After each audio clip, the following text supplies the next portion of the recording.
What's going on, guys? It's Nick here, back with another video. Today we have the first episode in our player breakdown series. I'll be doing this every Thursday this summer, breaking down different draft decisions that we're going to have, mostly in like the first 4 to 5 rounds, but maybe we'll do some later on as well. This week will be Justin Jefferson versus Jamar Chase, deciding which one to take. They're both on the board, probably in the middle of the first round.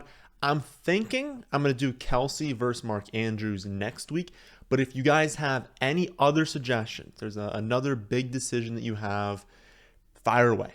Put them in the comments section. Like the comments that you'd want to see the most, because I want to do the content that you guys want to see the most. So let me know what you want to see. If we don't get any clear top suggestions, I'll do Kelsey versus Andrews. And if you guys want to see that, you can put that there as well. So let's do the breakdown.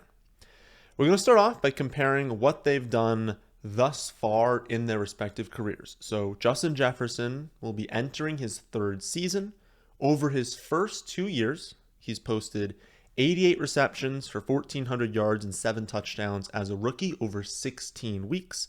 And then last season, 108 receptions, 1,616 yards, and 10 touchdowns. That was good for 14.4 half PPR points per game in year one, and then up to 16.3 half PPR points per game in year two. Compare that to Jamar Chase. His rookie season, that's all we have. Obviously, he'll be entering his second season this year. He posted a final stat line of 81 receptions, 1,455 yards, and 13 touchdowns through effectively 16 weeks. I know it was a 17-game season. He did not miss any games, but he only played 5 snaps in week 18. If you really want to, remove his numbers from that game and just say 16 weeks, it was 79 receptions, 1,429 yards, and 13 touchdowns. Also, his points per game was 16.3 as a rookie if you remove that 5-snap game. I think it is worth taking a look also at their rookie seasons a little bit further and kind of discussing weekly ceiling. That is a common trend you see when people are discussing Chase versus Justin Jefferson, is the ceiling and the floor, really, just how they kind of relate. In Justin Jefferson's rookie season, he had double-digit fantasy points in 10 of 16 weeks, scoring over 20 4 times. I'm using half PPR scoring here. Over 20 fantasy points 4 times, over 30 once. Compare that to Jamar Chase's rookie season. Chase had double-digit fantasy points in 12 of 16 weeks, so same number of weeks again, because we're going to throw out the 5-snap performance. So that's 2 more games with double-digit fantasy points. Over 20 fantasy points 5 times, that's 1 more. And then over 30 fantasy points twice, including a 50-point performance. So, Chase was slightly better than Jefferson in every single stat. And honestly, you could argue that Chase wins even if you're comparing his rookie season to Jefferson last season. I'm not saying it's clear cut. I'm saying you could argue it was better. Jefferson had double-digit fantasy points in 15 of 17 weeks. So that is better than Chase. It was a better floor. He was giving you, double-digit fantasy points more often than Jamar Chase. So Chase had the lower floor. But only 20 or more fantasy points 3 times, going over 30 twice. So the ceiling was just a tad bit higher for Chase, even though the floor was lower. So which is more valuable? If we look at fantasy points WAR metric, so that's wins above replacement, it's not a perfect stat, but that's what we're going to roll with for just this one little look. Chase had a slightly more valuable season than Justin Jefferson. However, if you think about their wins above replacement stat, it's very heavily weighted towards spiked weeks, and it's very heavily weighted towards championship game, right? The 50 fantasy point game that happened championship weekend. Very heavily weighted towards that because of just how they do the calculation. If we look at my research over the offseason into playoff rates, Justin Jefferson helped teams make the playoffs more often, regardless of whether they drafted him, they traded for him, looking at both ways of acquiring someone. If you acquired him through the draft or through the trade market, and you had him at the end of the season, you were more likely to make the playoffs than if you did the exact same thing with Jamar Chase. Now, they both provided a well above average playoff rate, but Jefferson was the third most valuable player to draft and keep, whereas Chase was fourth. And that's even taking into account where they were drafted, which is incredibly important to consider.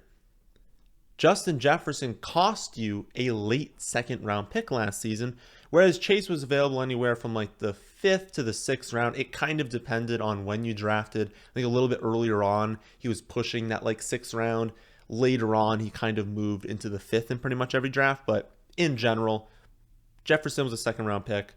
Chase was a 5th or 6th round pick. So given that they were still very close in production and Jefferson cost you more, you'd think that Chase was on, more playoff teams, whether you drafted him or whether you acquired him. That wasn't the case. Jefferson provided a better edge than Chase. So it's easy then, right? We're just going to stick with Justin Jefferson, right? No, not that easy. Look at the improvement that Jefferson made from year 1 to year 2, right? Because these players aren't going to be like stagnant their whole career doing exactly what they just did last season. Jefferson had 8 more receiving yards per game, 3 more touchdowns, added in a reception per game as well. Might not seem like those are, major moves or anything, but that's the difference between being a low-end one and a high-end wide receiver one. He made that jump into the elite class of wide receiver. He was obviously still like an elite wide receiver as like a rookie, obviously, but I'm saying like fantasy, he jumped from being like really valuable to, a top 5 player in terms of value. I bring this up because Chase could make those same improvements, right? The knock on him, like I alluded to earlier, that everyone likes to bring up is he's too up and down, right? I mean, look at weeks 13 through 17 last season. 5 for 77 and 2 touchdowns versus 49ers, fantastic. Then he goes out there and he has 1 reception for 3 yards and no touchdowns against the Broncos. Well, that's way up here, and then way down here, what does he do the next 2 weeks? He explodes again, right? Great week, terrible week. Then he has 2 monster games, 7 for 125, no touchdowns, and then the infamous 11 for 266 and 3 touchdowns, giving everyone a championship win. So yeah, like you would prefer that he didn't have those games where he had 1 for 3 and 0, right? That's what, 0.8 fantasy points, right? In half PPR scoring. You don't want that. But again, that's not a lock to always continue. Justin Jefferson had 3 or fewer receptions 6 times as a rookie, and then he did so only twice in year 2 because he got better, right? People usually get better at the wide receiver position after their rookie season. So it's kind of hard to hold that against Jamar Chase when he did so also exactly 6 times as a rookie. And that's across 5 more games, and honestly unfairly, including his 5-snap week in week 18, right? Where I believe he still had 2 receptions, right? In 5 snaps.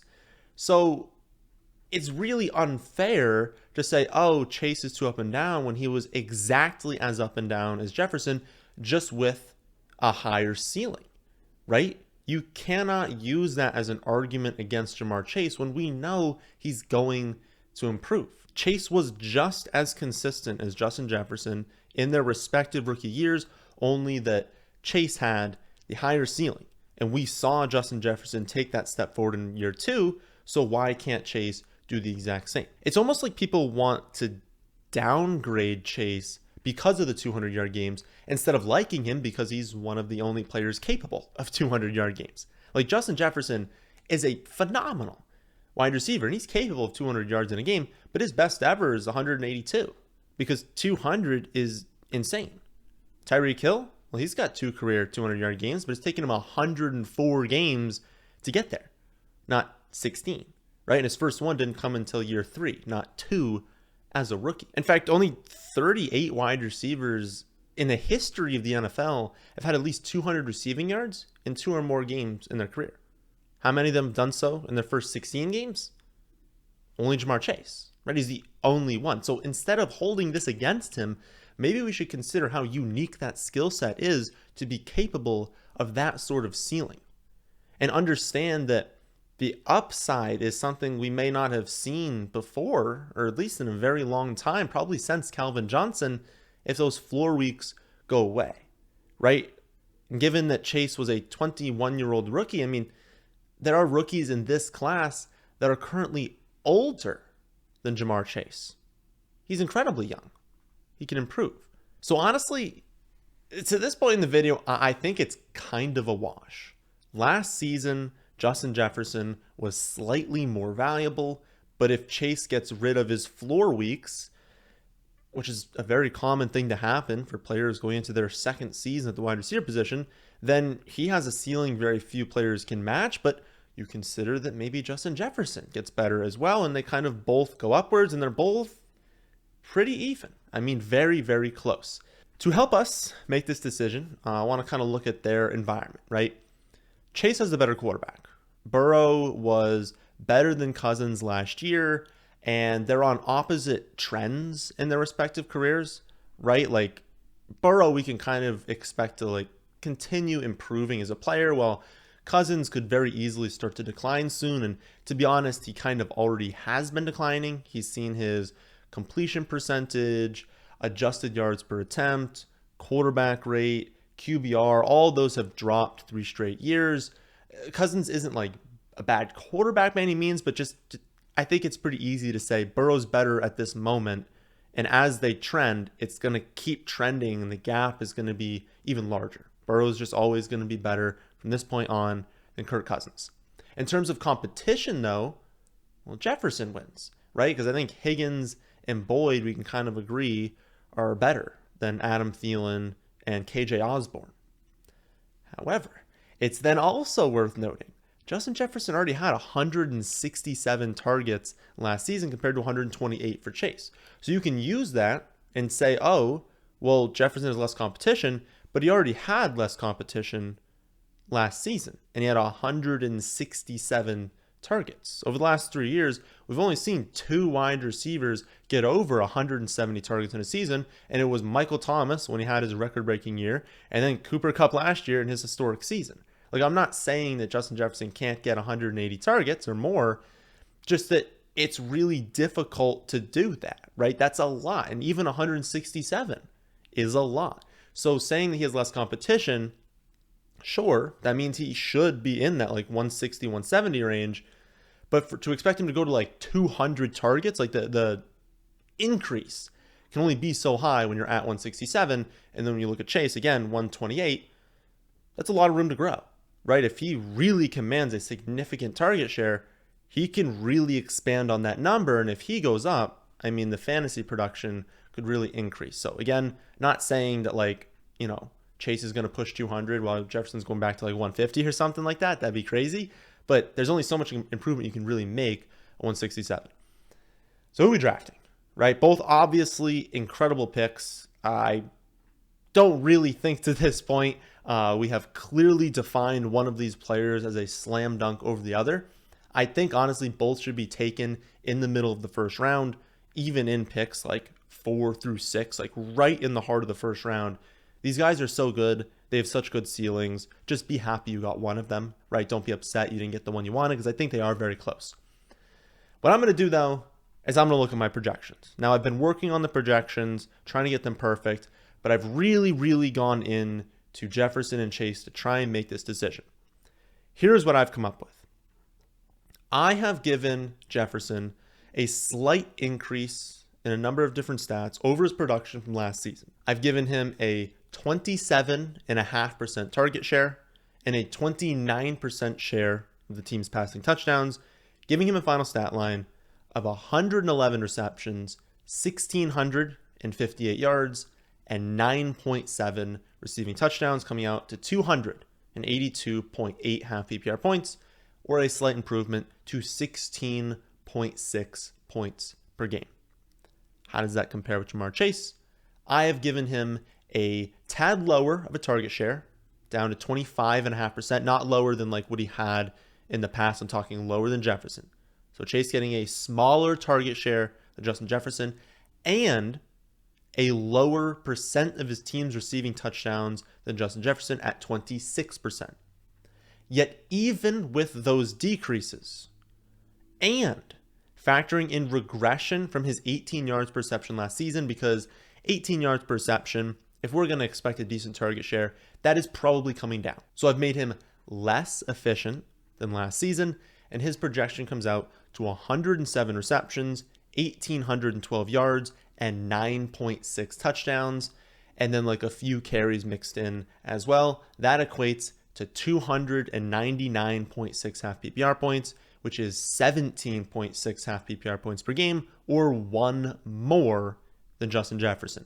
The key difference here is the offensive situation. The Bengals project to be a better passing attack than the Vikings, and while Chase could have fewer targets, fewer receptions, he also projects to be more efficient, even giving him a decrease in his efficiency from last season. He projects to be more efficient with his receptions than Justin Jefferson.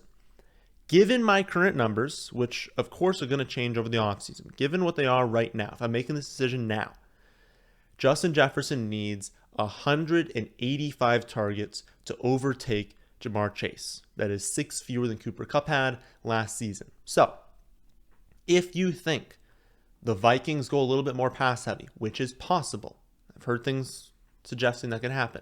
If you think they go more pass heavy and that the split between Thielen and Jefferson increases, and Jefferson can get to 185 targets this season, you can absolutely take him over Ja'Marr Chase.